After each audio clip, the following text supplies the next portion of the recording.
Olá, boa noite. A quarta-feira começa com um reajuste em Sorocaba. Os usuários do transporte coletivo da cidade pagam mais caro pela passagem. Vamos ver. Sorocaba tem hoje 388 ônibus que circulam diariamente. São 101 linhas, quase 5 milhões de passageiros todos os meses. Para ser transportado a partir de hoje, custa 20 centavos a mais. Eu acho que é difícil para quem usa o ônibus todo dia. Não gostei, porque interfere para mim também, que sai quase todos os dias para trabalhar, né? Muito ruim isso para mim. A tarifa social teve aumento de 7%, passou de R$ 2,95 para R$ 3,15. O Vale Transporte, de R$ 3,15, passou para R$ 3,35. E o passe para estudante aumentou de R$ 1,50 para R$ 1,55. No terminal Santo Antônio, maior de Sorocaba, passam 80 mil passageiros por dia. Em uma semana, a ida e a volta de ônibus vão custar R$ 2,00 a mais para quem depende do coletivo. 20 centavos todo dia e de volta, imagine. Se for pôr no mês, todo dia, acaba sendo bem mais caro. O valor do passe é o mesmo se comprado na bilheteria dos 2 terminais da cidade ou dos vendedores credenciados pela Urbis. Sem alternativa por parte dos passageiros, as vendas do Seu Francisco não caíram. Eu vendi mais ou menos 150. Em relação a outras cidades do país, Sorocaba tem uma das tarifas mais caras. Em Brasília, o usuário desembolsa R$ 1,00 em média pela passagem. Depois da capital federal, vem Belém, Boa Vista e Fortaleza, com a tarifa média de R$ 2,00. Em 94, o passe social custava 33 centavos. Em quase 10 anos, o preço subiu aproximadamente 850%. De acordo com a Urbis, o atual reajuste foi abaixo da inflação e necessário por conta de vários aumentos, como o salário dos motoristas. A passagem que a gente sobe mais, né? E o salário que é bom. E o aumento da tarifa gerou protesto durante a tarde entre os usuários que ficaram descontentes com a notícia. Com faixas e cartazes, jovens estiveram em frente ao terminal Santo Antônio, no centro de Sorocaba. Eles reclamam do alto valor da tarifa e da má qualidade do serviço prestado. O policiamento foi intensificado na região, mas não houve conflito. Em Jundiaí, a tarifa também seria reajustada hoje, mas em uma reunião a prefeitura decidiu manter o preço de R$ 3,00. Funcionários da Sabesp decidiram nesta tarde pelo fim da paralisação. Eles aceitaram um acordo de aumento salarial de 8% mais os benefícios.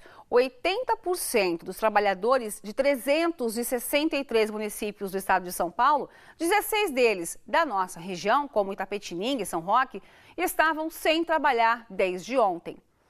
Ainda falando em greve, os funcionários da Ordem dos Advogados do Estado de São Paulo estão paralisados.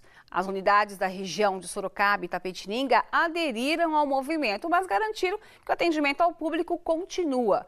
A categoria pede aumento salarial de 16%. Até o momento, a OAB ofereceu 6% de reajuste, que foi negado pelos trabalhadores, e não há previsão de acordo.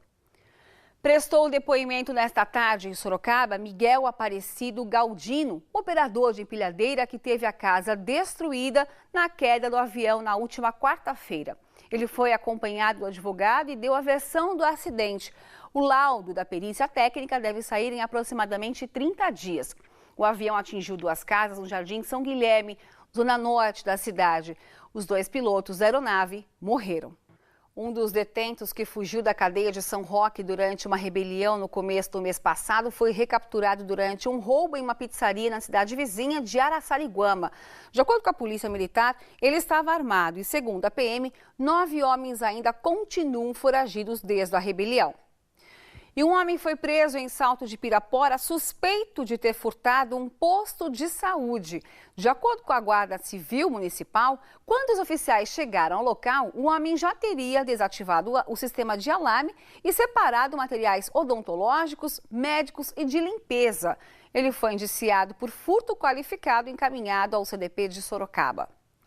Atenção, agora a notícia interessa aos pais. Uma lei sancionada em abril estabelece que até 2016, todas as crianças a partir dos 4 anos de idade devem estar matriculadas em escolas públicas ou particulares.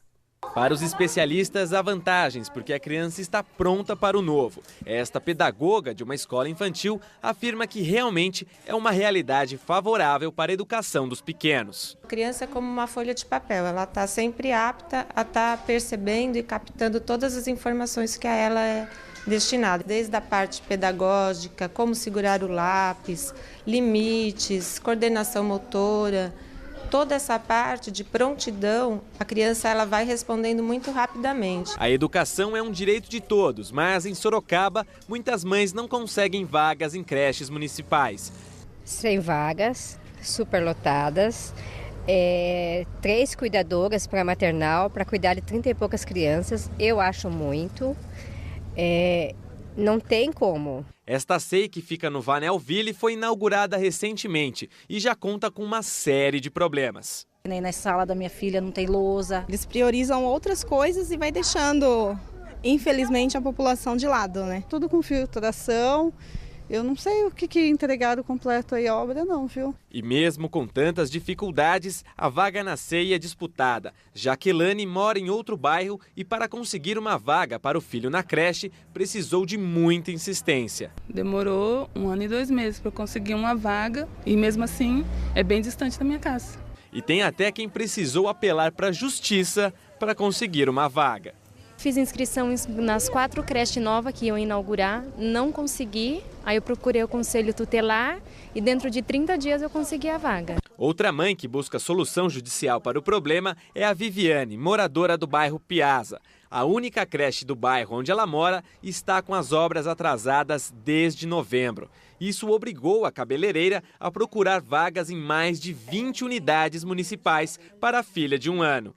Está sendo bem difícil, eu talvez até esteja perdendo algumas clientes, porque tem coisas que não dá para fazer realmente com ela, mas é complicado.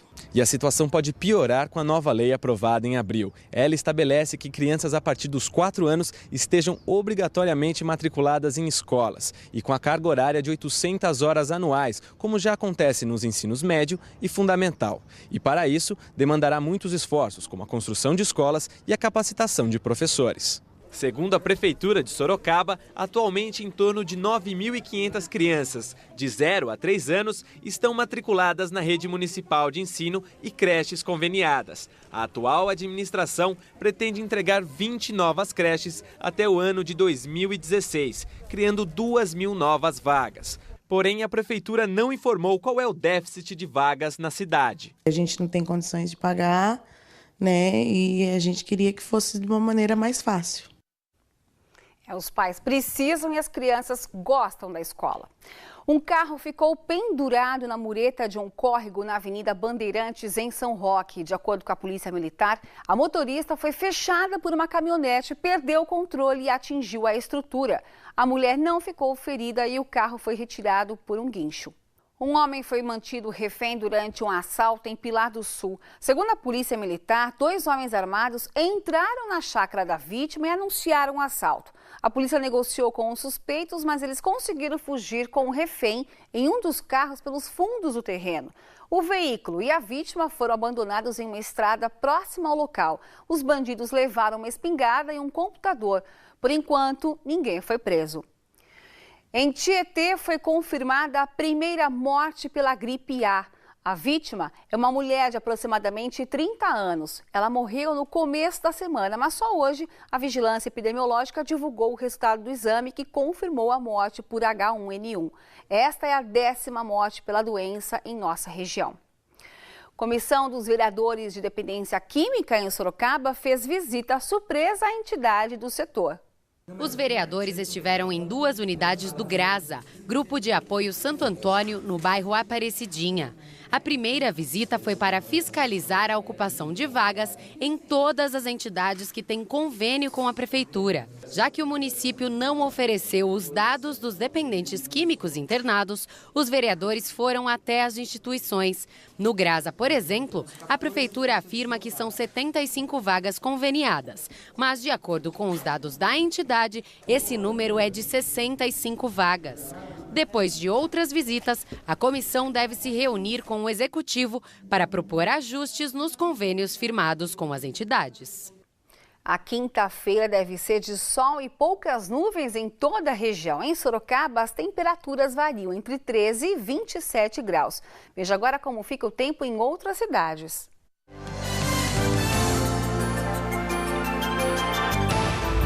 Em Salto, as temperaturas variam entre 13 e 28 graus. Cesário Lange tem mesma mínima e a máxima chega aos 27. Jundiaí tem mesma máxima. Em Alumínio, as temperaturas ficam entre 11 e 25 graus. Em Votorantim, a polícia apreendeu 7 máquinas caça-níqueis na Vila Nova. Os equipamentos estavam na casa de uma mulher que disse ser responsável pelo local. Além das máquinas, foram encontrados R$ 612 em dinheiro. A suspeita foi ouvida e depois liberada. No Dia do Meio Ambiente, quem passou pelo centro de Sorocaba pôde visitar o modelo de uma casa sustentável. Vamos ver. As paredes são imaginárias, mas as soluções estão bem à mostra em todos os cômodos. O coletor de água da chuva tem engenharia simples, tambor plástico e cano de PVC. Tem ainda a composteira doméstica e o aquecedor solar de custo mínimo. Telha e tubos pintados de preto e uma caixa de isopor garantem água quente até nos dias mais frios. Materiais comuns, de baixo custo e até mesmo o que poderia ir para o lixo, aqui estão transformados. Tudo aqui foi interessante. O pedreiro Claudemir se encantou com esta peça. As garrafas que poderiam poluir rios e lagos foram colocadas lado a lado e se transformaram em um confortável banquinho. Ele explicou agora direitinho, que é uma inteira grande, a outra você corta e encosta as duas tampinhas juntas. Depois junta as duas, passa a fita em duas. A Casa Sustentável, projeto em parceria com o SESC e ONGs, divulga possibilidades que podem ser aproveitadas por todos. A mensagem é que a gente consiga traduzir práticas mais sustentáveis para o dia a dia, que a gente possa utilizar na nossa casa, no cotidiano, no trabalho, com baixo custo, com criatividade. Assim que viu a horta para espaços pequenos, Dona Aparecida quis saber como tudo é feito. Na planta pode ser um vaso que dá para pôr ali. Tem quantas plantas num só? Né? Então já são coisas de utilidade, coisa que a gente precisa. Ideias baratas e sustentáveis e que incentivam. Eu vou fazer na minha casa, vou fazer sim. Outro exemplo para poluir menos o meio ambiente é tratar o lixo que não pode ser reciclado. Esta empresa investe no tratamento de resíduos de serviços de saúde. Todo o material de hospitais e de clínicas particulares e municipais vem para cá onde passa pelo processo. O lixo vem para esta máquina, onde a temperatura atinge 150 graus. Esse processo desnatura bactéria, elimina qualquer tipo de risco ao meio ambiente e à população em geral. Agulhas e seringas também fazem parte do lixo que não pode ser reciclado. Resíduos de 20 cidades da região somam 120 toneladas por mês que deixam de poluir os aterros. É feita a descaracterização através de um triturador. Depois disso, todo o material está em boas condições, sem risco, para ser encaminhado para o aterro sanitário. A mesma empresa importa container da Espanha e distribui a prefeituras e a empresas de várias cidades do país. As cores ajudam a separar o lixo orgânico do reciclável, tarefa que a cada ano recebe mais atenção mundial. Hoje é uma grande tendência no Brasil das cidades que estão cada vez mais preocupadas com o resíduo sólido, principalmente porque a partir de 2014 entra em vigor a Política Nacional de Resíduos Sólidos.